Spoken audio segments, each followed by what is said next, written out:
For this gadget I got right here spork, spatula, and then combine into the tones. How cool is that? Let's put it to the test. I have here fire going, burning out. Look how hot the coals are. So we're gonna drop a grill on it and grill a couple of sausages. So spork pretty nice for sausages, grabbing them. Also looks like a spatula, nothing sharp on it, but this is kind of saw-like blade to where we can cut it up and stuff. And the coolest part is, look at this knob, just put it into it, and we have here really nice stones that open up very wide. I like it. I do not like stones usually don't open up that high. So let's cook a couple of sausages. Look how easy that is. Also you can use it the spork, but with the spork you see it might fall off. This is much better right here. You grab it, hold it. I think the flat side is probably be easier.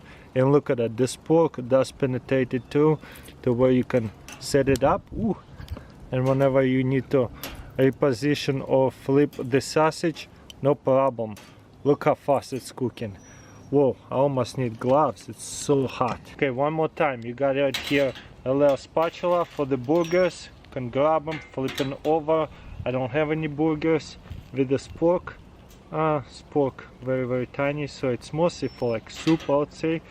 But whenever you put them together, locks it in a little bit. You still have to hold it. This is kind of nice. Look at that. You can slide it in, grab it, flip it over. Beautiful. And once you're done and you wanna put them away, which way? This way, like that. Look how well it locks in. Oh wow, I didn't even know. You see there's a little latchet. You put it in and it stays together.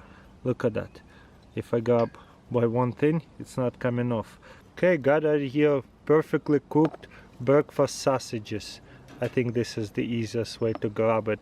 Also, if you want to break it up and cut it apart, you could use this side. So nice. But perfect for soup. I wish they would make it a little bit more pointy. But yeah, still usable as a fork.